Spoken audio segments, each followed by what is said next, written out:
Hi friends, welcome back to ஏச்சி vlogs. இன்னைக்கு நம்ம என்ன vlog பார்க்க போகிறோம் அப்படின்னா get ready with me to college அதுதான் எடுக்க போகிறோம். ஆக்சுவலாக வந்து இன்னைக்கு காலேஜ் வந்துட்டு ஹாஃப் டே. ஸோ நமக்கு ஆஃப்டர்நூன்லேருந்து தான் ஸ்டார்ட் ஆகுது.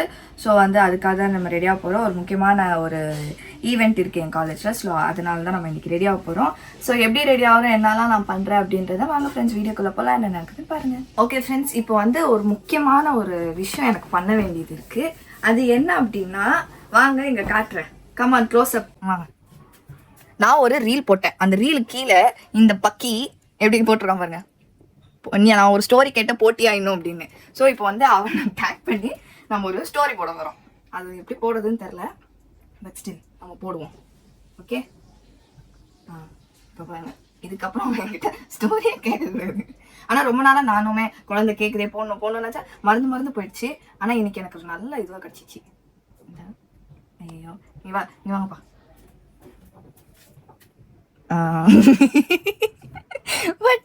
ஓகே, அது என்னன்னு என் கண்ணுக்கே தெரியல. அப்புறம் அவங்க கண்ணுக்கு எப்படி தெரியும்? நீ ஃபோக்கஸ் பண்ணுப்பா. ஃபோக்கஸ் பண்ண கண்ணு ஃபோக்கஸ் ஆகாது, கேமரா ஃபோக்கஸ் ஆகும்ல. ஸோ ஸ்டோரி கேட்டால் இதுக்கப்புறம் நம்ம வந்துட்டு மௌலியை வந்து டேக் பண்ண போகிறோம். யாருக்கெல்லாம் இந்த மாதிரி ஒரு தம்பி கூப்பிட்டு கேட்குறான், உங்களுக்கு வந்து இன்ஸ்டாவில் ஸ்டோரி போட சொல்லி கேட்குறாங்க அப்படின்றத வந்து எனக்கு கமெண்ட் பாக்ஸில் கமெண்ட் பண்ணுங்கள். எனக்கு என்னமோ இவன் மட்டும்தான் இப்படி இருக்கானோ அப்படின்னு தோணுது. ஓகே, நான் இப்போ வந்து காலேஜுக்கு கிளம்பாம என்னெல்லாம் வேலை பார்த்துட்டு இருக்கேன் இந்த பையனால. வீடியோல இருக்கிறேன். சொல்லு, என்ன பண்ணலாம்? ஸ்டோரி ஓகேவா? பரவாயில்ல, எப்ப போட்டா என்ன? நீ இப்ப கேட்ட சும்மா போட்டேன், டிலீட் பண்ண மாட்டேன். அம்மா போனே தான் இருக்கு. சரி, ஓகே, வை. ஓகே ஃப்ரெண்ட்ஸ், இப்போ நம்ம காலேஜுக்கு ரெடி ஆகிற வேலையை பார்க்கலாம். அதை விட்டு மற்ற வேலையெல்லாம் பார்க்குறோம். ஸோ இன்னைக்கு நான் காலேஜுக்கு போட போகிற ட்ரெஸ் இதுதான். ஸோ ஈவெண்ட்னால கொஞ்சம் ஓரளவுக்கு கிராண்டாக இல்லைனாலும் ஓரளவுக்கு நல்ல ட்ரெஸ்ஸாக போட்டுக்கலாமேன்னு சொல்லிட்டு இந்த கலர் இது வந்து நான் மெட்டீரியல் வாங்கி ஸ்டிச் பண்ணேன். என்கிட்ட நான் மெட்டீரியல் வாங்கி ஸ்டிச் பண்ணதில் ஒரு 3-4 இருக்கும். அதில் இது ஒன்று. ஸோ இது எனக்கு ரொம்ப பிடிச்சது. எங்கள் அப்பாவுக்கு தான் வந்து இந்த ஸ்டிச்சிங் வந்து பிடிக்கல, எல்லாருமே போடுற மாதிரி இருக்குன்னு சொன்னார். ஆனால் எனக்கு இது ரொம்ப பிடிச்சிருந்தது. ஸோ இதுதான் நம்ம இன்னைக்கு வேர் பண்ண போகிறோம். இதோட ஷால் இது ஆல்ரெடி வந்து நீங்கள் நானும் என் ஃபியான்சி வந்து போட்டிங் போனேன் பிளாக்ல போட்டுற ட்ரெஸ் தான் இது. ஸோ நீங்கள் பார்த்துருப்பீங்க. ஸோ இந்த ட்ரெஸ் தான் போட போகிறோம். ஸோ அதுக்கு முன்னாடி நான் போய் குளிச்சுட்டு வந்துடுறேன். குளிச்சுட்டு இந்த ட்ரெஸ்ஸை போட்டதுக்கப்புறம் நம்ம வந்துட்டு மேக்கப் பண்ணி ரெடி ஆகும். ஓகே ஃப்ரெண்ட்ஸ், நம்ம குளிச்சுட்டு வந்தாச்சு. ஸோ ட்ரெஸ்ஸையும் வேர் பண்ணிட்டு ஸோ நமக்கு வந்துட்டு ஸ்கின் கேர் ரொட்டீன்றது ரொம்ப ரொம்ப முக்கியமான விஷயம். அதை வந்து நம்ம மறக்கவே கூடாது. நான் வந்து மண்டே டு சாட்டர்டே ஃபுல்லாக வந்து காலேஜ் அப்படின்னு சொல்லிட்டு இந்த வெயிலையும் இந்த பொல்யூஷன்லையும் நம்ம போயிட்டே இருக்கிறதுனால ஸ்கின்னு வந்து ஆட்டோமேட்டிக்காகவே டல் ஆகுது. நான் ஒரு நாள் வந்து ஸ்கின் கேர் பண்ணாமல் இருந்தாலும் வந்துட்டு ஸ்கின்னு வந்து எப்படி சொல்கிறது, ரொம்ப டல்லாகிடுது. நான் பிம்பிள்ஸ் வருது. இப்போலாம் நிறைய பிம்பிள்ஸ் வர ஆரம்பிச்சிது எனக்கு. அதுக்கப்புறம் வந்து டார்க் ஸ்பாட்ஸ், அந்த பிம்பிள்ஸ் தான் வந்து என்ன ஆகும் அப்படின்னா அது அமுங்கி அது டார்க் ஸ்பாட்டாக மாறுது ஃபேஸில். ஸோ எனக்கு அதெல்லாம் வந்து இப்போது கல்யாணம் வேறு கொஞ்சம் நெருங்குறதுனால நமக்கு அந்த ஒரு பயம்லாம் இருக்குது. அதனால் வந்து சரி ஓகே, நம்ம ஸ்கின்னை இன்னும் வந்துட்டு நல்ல ப்ரொடெக்டடாக வச்சுக்கலாம் அப்படின்னு சொல்லிட்டு நான் ஒரு ப்ராடக்ட் ரீசெண்ட் டேஸில் வந்துட்டு நான் யூஸ் பண்ண ஆரம்பித்தேன். ஸோ திருப்பி அந்த ப்ராடக்ட் பற்றி நான் உங்களுக்கு சொல்கிறேன். ஸோ அது என்ன ப்ராடக்ட் அப்படின்னா ஹிமாலயாவோட dark spot clearing turmeric face serum. So இதுதான் வந்துட்டு நான் செகண்ட் பாட்டில் வாங்கி நான் யூஸ் பண்ணுறேன். ஸோ இந்த ப்ராடக்ட் வந்து நிஜமாலே எனக்கு ரொம்ப பிடிச்சிருந்தது. இதில் இருக்க 100x டர்மரிக் எக்ஸ்ட்ராக்ட்ஸ் பார்த்தீங்க அப்படின்னா நம்ம ஸ்கின் டல்னஸை குறைச்சு ரேடியன்ஸை பூஸ்டப் பண்ண ஹெல்ப் பண்ணும். இந்த சீரம் யூஸ் பண்றது ரொம்ப சிம்பிள். ஜஸ்ட் 2 to 3 drops எடுத்துட்டு அப்பர் சர்க்கிள் மோஷன்ல ஃபேஸ் அண்ட் நெக்ல அப்ளை பண்ணி ஜென்டலா மசாஜ் பண்ணணும். இது யூஸ் பண்ணதுக்கு அப்புறம் சன்ஸ்கிரீன் யூஸ் பண்ணா இன்னும் பெட்டர் ரிசல்ட்ஸ் நமக்கு கிடைக்கும். இந்த சீரமை ஸ்வராசா கோல்ட் பிரஸ்ட் எக்ஸ்ட்ராக்ஷன் மெத்தட்ல பண்ணிருக்காங்க. அதனால டர்மரிக்கோட ஃபுல் பொட்டன்ஷியல் நம்ம ஸ்கின்னுக்கு கிடைக்கும். இதுல 100% ஆர்கானிக்கலி சோர்ஸ் டர்மரிக் இருக்கு, 10% கிளைகாலிக் ஆசிட் அண்ட் 2% நியாசின் இருக்கு. ஃபேஸ் அண்ட் நெக் ரெண்டுலயுமே அப்ளை பண்ணுங்க, நல்லாவே ரிசல்ட் தெரியும். ஹிமாலயா ப்ராடக்ட்ஸ் நம்ம எல்லாருக்கும் தெரிஞ்ச மாதிரி ரொம்ப ஈஸியாவே கிடைக்கும். சூப்பர் மார்க்கெட், பார்மசி இந்த மாதிரி எல்லா இடத்துலயும் கிடைக்கும். இந்த ப்ராடக்ட் அமேசான், நைகா அண்ட் பிளிப்கார்ட்ல அவைலபிளா இருக்கு. அதே மாதிரி ஹிமாலயோட ஆப் அண்ட் வெப்சைட்லயே அவைலபிளா இருக்கு. இப்போ 30% டிஸ்கவுண்ட் போயிட்டு இருக்கு. லிங்க்ஸ்ல டிஸ்கிரிப்ஷன்ல கொடுத்துருக்கேன், மறக்காம செக் பண்ணிக்கோங்க. ஸோ ஃப்ரெண்ட்ஸ், என்னோட ஃபேஸ் சீரமை நான் இப்போ போட்டுட்டேன். ஸோ அப்போ இதுக்கப்புறம் வந்துட்டு நான் நார்மலாக எப்பவுமே பண்ண போற மேக்கப் ரொட்டீன் தான் நான் பண்ணுவேன். ஸோ இது வேற டைம் ஆகிட்டே இருக்கு. நானும் மினிக்கிட்டே சுத்துறேன். ஸ்கின்னு ரொம்ப சாஃப்டாக இருக்குது. நிறைய தண்ணி குடிக்கணும், அதுதான் ஃபஸ்ட்டு ஸ்கின் கேரோட பேசிக்கான ஒரு விஷயம். அதை நான் ஃபாலோ பண்ணவே மாட்டேன். நீங்களாவது பண்ணுங்கள். அது ஏன்னே எனக்கு தெரியாது, எனக்கு வந்து தண்ணியே இறங்காது. ஆனால் எனக்கு தண்ணி பிடிக்கும், வாட்டர் குடிக்க ரொம்ப பிடிக்கும். ஆனால் வந்து எனக்கு அது என்னவோ தண்ணியே குடிக்க மாட்டேன் நான். ரொம்ப கஷ்டம், ரொம்ப தாகம், அப்படியே டீஹைட்ரேட் ஆகி எனக்கு குடிச்சு தான் ஆகணுன்ற பட்சத்தில் தான் நான் குடிக்கிறேன்.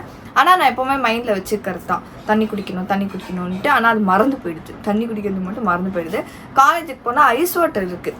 ஐஸ் வாட்டர் குடித்தா எனக்கு என்ன ஆகுதுன்னா இன்னும் நிறைய பிம்பிள்ஸ் வருது. எந்த ஆல்ரெடி வந்து ஹீட் பாடி. ஸோ இன்னும் வந்துட்டு நான் வந்து ஐஸ் வாட்டர் குடிக்கிறதுனால ஹீட் என்ன ஆகிடுது அப்படின்னா ரொம்ப ஓவர் ஆகி நிறையா பிம்பிள்ஸ் வர ஆரம்பிச்சிது. ஸோ வந்து நான் என் ஃப்ரெண்ட் கிட்ட என்ன சொன்னேன் அப்படின்னா, இனிமேல் நான் ஐஸ் வாட்டர் குடித்தேன்னா என் மூக்கிலே குத்து, என்னை குடிக்க விடாத அப்படின்னு சொல்லி. நாங்கள் வந்து ஒரு பாட்டிலில் 4 பேர் ஷேர் பண்ணிப்போம், விச் இஸ் வந்து வெரி பேடு தான். ஆனால் என்ன பண்ணுறது, அவங்க என்னோட ஒரு ஃப்ரெண்டு மட்டும் தான் வாட்டர் பாட்டில் எடுத்துகிட்டு வரோம். மிச்சம் நாங்களாம் யாருமே வாட்டர் பாட்டில் எடுத்துகிட்டு போக மாட்டோம். ஏன் அப்படின்னா பேக் வெயிட் ஆகுது அப்படின்னு சொல்லி வாட்டர் பாட்டில் எடுத்துகிட்டு போக மாட்டோம். இல்லை அப்படின்னா வாட்டர் பாட்டிலை உடச்சிட்றோம். அதனால் என் ஃப்ரெண்டு என்ன சொல்லிட்டா அப்படின்னா, நான் மட்டும் எடுத்துகிட்டு வரேன், நீங்கள் 2 பேர் கை வீசிட்டு வாங்க அப்படின்னு சொல்லிட்டு. அதனால் நாங்கள் கை வீசிட்டு வாட்டர் பாட்டில் இல்லாமல் போவோம்.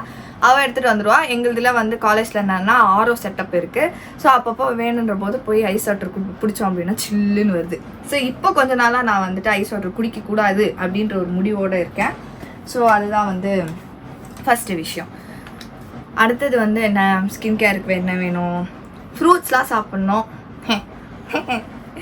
அதுவும் நான் வந்து கடைப்பிடிக்க மாட்டேன். எல்லாருமே சொல்லுவாங்க நிறைய ஃப்ரூட்ஸ் சாப்பிடுங்க அப்படின்னா. ஆனால் உண்மையிலே அப்படி தான். என்கேஜ்மெண்ட் டைமில் நான் நிறைய ஃப்ரூட்ஸ் எடுத்துக்கிட்டேன், நிறைய ஃப்ரூட்ஸ் சாப்பிட்டேன். நான் என்கேஜ்மெண்ட் டைமில் ரொம்ப இம்பார்ட்டண்ட்டாக நான் எடுத்தது வந்துட்டு போமோகிரானட் வந்து லைக் வந்து பிளட்டை ப்யூரிஃபை பண்ணோம், ஸ்கின்னுக்கு ரொம்ப நல்லது அப்படின்னு சொல்லி ஜூஸாக குடித்தேன், நிறைய ஜூஸ் குடித்தேன், நிறைய வந்து ஃப்ரூட்ஸ் சாப்பிட்டேன். அதெல்லாம் வந்து லீவில் இருக்கும் போது பண்ணனால எனக்கு வந்து நல்ல ரிசல்ட் கிடச்சிது. ஸோ வந்து நமக்கு வந்து ஸ்கின் கேருன்னு இறங்கிட்டோம் அப்படின்னா இன்டர்னலாக இல்லாமல் எக்ஸ்டர்னலாகவும் நிறையா பண்ணணும் இல்லையா. ஸோ அதனால தான் இப்போ வந்து நான் ஃபேஸ் சீரம் போடுவேன், அப்புறம் மாய்ஸ்சரைசர், இந்த மாதிரி வந்துட்டு நிறையா நான் யூஸ் பண்ணிக்கிட்டே இருப்பேன். ஸோ அது ஒன்று.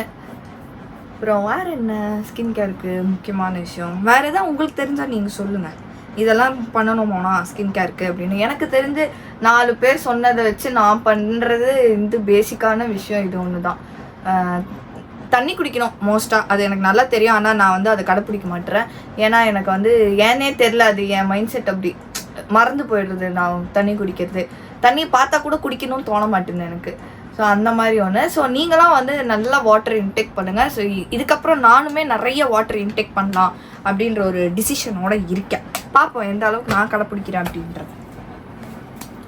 ஸோ நெக்ஸ்ட்டு வந்து இன்றைக்கி வந்து என்ன அப்படின்னா, ஜஸ்ட்டு வந்து விலாகை வந்து இப்படியே வந்து முடிக்கக்கூடாது அப்படின்றதுக்காக ஒரு அட்வென்ச்சர் திங்க் நான் பண்ண போகிறேன்.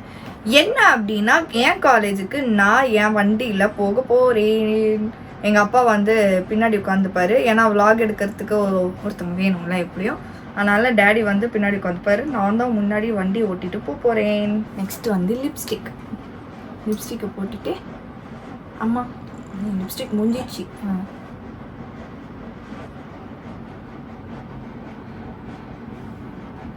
நான் லிப்ஸ்டிக் வந்து மோஸ்ட்டாக என்ன பண்ண மாட்டேன் அப்படின்னா டார்க்காக போட மாட்டேன், லைட்டாக என் ஷேடுக்கு ஏற்ற மாதிரி தான் நான் போடுவேன். சீப் மறந்து வச்சுட்டு எடுத்துடுவேன். இது இங்கே இருக்குது. எங்கள் வீட்டில் அங்கங்கே சீப் கிடக்கும், அங்கங்கே ரப்பர் பேண்ட் கிடக்கும், அங்கங்கே கிளிப் இருக்கும். அதனால் நம்ம நடந்து போய் கபடை திறந்து எடுக்கணும்லாம் அவசியமே இல்லை. அப்படியே கை கட்டின மாதிரி எங்கே கிடக்கும், நம்ம போயிட்டு கிளம்ப வேண்டியதான். நம்ம அந்த தொல்லையெல்லாம் எங்கள் வீட்டுக்கு இல்லை. இது எடுத்துகிட்டு வரணும், அதை எடுத்துகிட்டு வரணும், அதாவது அங்கங்கே கிடக்கும், கீழே எங்கேயா கிடக்கும், பொறுக்கிக்க வேண்டியதான். நம்ம எப்போவுமே வந்து பேசிக்காக வந்து எனக்கு தெரிஞ்சு 2 இல்லை 3 ஹேர் ஸ்டைல் தான் நான் பண்ணுவேன். ஒன்று இப்படி பஃப் எடுத்துக்கிறது, இல்லை அப்படின்னா இப்படி எல்லாத்தையும் எடுத்து கிளிப் பண்ணிக்கிறது, இல்லை அப்படின்னா வெறும் பஃப் எடுத்து போனி போட்டுக்கிறது, இல்லைன்னா பின்னிடுவேன். அவ்வளோதான். இதை தாண்டி எனக்கு வேறு ஹேர் ஸ்டைல் வந்து எனக்கு பண்ண தெரியல. ஏன் அது என் ஃப்ரெண்ட்ஸ்க்கும் எனக்கு பண்ண தெரியாது. எனக்கு வந்து பின்னிப்பேன் நான் வந்து என் ஹேரை வந்து எனக்கு வந்து என்னால் பிளாட் பண்ணிக்க முடியும்.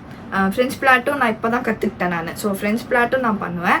அதே மாதிரி நார்மல் பிளாட்டு, அப்புறம் வந்து அது என்ன 1000 கால் ஜடை இதெல்லாம் சொல்லுவாங்கள்ல, இதெல்லாம் எனக்கு பண்ணிப்பேன்.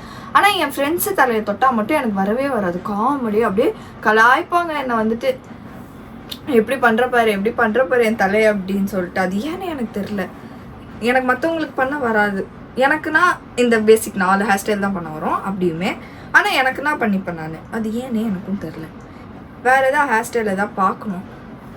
என் ஹேருக்கு வேறு எதுவுமே வராது. ஏன்னா இது வந்து ரொம்ப சில்கியான ஹேர் இல்லையா, அதனால் வந்து எல்லாம் என்ன ஆகிடும்னா இப்படி கிளம்புறேன்னா வாசப்படியில் தாண்டும் போது எல்லாம் பிச்சுக்கிட்டு வெளில வந்துடும். இந்த ட்ரெஸ்ஸில் எனக்கு ரொம்ப ஸ்பெஷலாக பிடிச்ச ஒரு விஷயத்த நான் உங்களுக்கு காட்டுறேன். இது வந்து இந்த பேண்ட்டு தான் எனக்கு ரொம்ப பிடிக்கும். இந்த பேண்ட்டு நானே வந்து ஒரு பின்இன்ட்ரெஸ்ட்டில் பார்த்து அந்த ஸ்டிச் பண்ணுற ஆன்ட்டிக்கிட்ட சொன்னேன். ஆன்ட்டி எனக்கு இந்த மாதிரி ஆங்கிள் லென்த்தில் இந்த மாதிரி கட் வச்சு பட்டன் வச்சு கொடுங்க அப்படின்னு சொல்லி. அதனால் எனக்கு இந்த ட்ரெஸ்ஸில் ரொம்ப பிடிச்சது இந்த பேண்ட்டு தான். இந்த மாதிரி ரெடிமேட்ஸ்லாம் எடுக்கும் போது நிறைய நம்ம வந்துட்டு டிசைன் பண்ணலாம்ல பேண்ட்டில். நெக்ஸ்ட் டைம் எதாவது எடுக்கும் போது நான் என்ன பண்ணலாம் அப்படின்னு இருக்கேன்னா பட்டியாலா டிஃப்ரெண்ட் டைப்பில் வந்து தைக்கலாம் அப்படின்னு ஒரு ஐடியா இருக்குது. பார்ப்போம், தச்சனா நான் உங்களுக்கு காட்டுறேன். ஓகே ஃப்ரெண்ட்ஸ், நான் வந்துட்டு இந்த மாதிரி சைஸ் பொட்டில் தான் வைப்பேன். இதுலேயே வந்து கோல்டன் கலர். நீ இப்போ இப்படி காட்டுறியா golden colour, red colour, maroon கலர்னு, ஆனால் என் கண்ணுக்கு வெறும் எம்டி ஒயிட் பேப்பர் காட்டுற மாதிரியே தான் தெரியுது. இங்கே வா, ஃபோக்கஸ் ஃபோக்கஸ் ஃபோக்கஸ் தெரியுதா? எல்லாமே ஒரே சில்வர் கலர் தான். ஆமா, கிராம் மெரூன் ரெட்டுன்னு. ரெட் மெரூன்லாம் இல்ல, இதுலயே கோல்டன் கலர் ஸ்ட்ரிப் ஒன்று இருக்குன்னு சொன்னேன் நானு. பிளாக் போட்டு ஆக்சுவலா நான் பிளாக்கு அப்புறம் பிந்தி ஐயோ அது பிராண்ட் எனக்கு ஞாபகம் இல்லை. அந்த கிரீன் கலர் அட்டை இருக்கும், அந்த அட்டையில பிளாக் போட்டு ரெட் போட்டு அது வாங்கணும் டாடி. போய் மறந்து போயிடுறேன் நான், அதை போய் வாங்கணும் நான். ஸோ இந்த மாதிரி சின்ன சின்ன பொட்டு தான் வைப்பேன் நான், ரொம்ப குட்டி பொட்டு தான் வைப்பேன். பெருசாலாம் வச்சானா என் மூஞ்சிக்கு எனக்கு பிடிக்கல, மற்றவங்களுக்கு பிடிச்சிருந்தாலும் எனக்கு பிடிக்கல. நிஜமாக ஏதோ ஆண்டி மாதிரி இருக்குது, அதனால் வந்துட்டு சின்ன பொட்டு தான் வைப்பேன் நான். ஓகே, நெக்ஸ்ட்டு வந்து லாஸ்ட்டு ஃபைனலாக பர்ஃப்யூம் அடிச்சுக்கணும். நான் எதுக்கு பர்ஃப்யூம் அடிக்கிறேன்னு எனக்கே தெரியாது, ஏன்னா நான் இப்படிக்கா போகிறதுக்குள்ளார அதெல்லாம் வந்து ஸ்மெல்லு போயிடுது. அதனால் அது சரி இருந்தாலும் சும்மா ஒரு டச்சப், லாஸ்ட் டச்சப்புக்கு. ஓகே ஃப்ரெண்ட்ஸ், நமக்கு டைம் ஆகுது. இப்போ வந்து மெயின் டாஸ்கே வந்து என்ன அப்படின்னா வண்டியில் போகிறது தான். ஸோ வந்து போய் டக்குன்னு நம்ம வண்டி எழுப்போம் வாங்க. ஓகே ஃப்ரெண்ட்ஸ், நம்ம ஃபஸ்ட் டைம் வந்து என்னோட மோனா என் வண்டியில் வந்து காலேஜ் கிளம்புறேன். ஸோ பிரேக்லாம் ஃபஸ்ட்டு பிடிக்காமல் இருந்துச்சு, இப்போ டேடி போய் அதெல்லாம் சரி பண்ணிட்டாரு. அதனால் நம்ம கிளம்புறோம். ஓகே ஃப்ரெண்ட்ஸ், இந்த வீடியோ உங்களுக்கு பிடிச்சிருந்தா மறக்காமல் லைக் பண்ணுங்கள், ஷேர் பண்ணுங்கள்,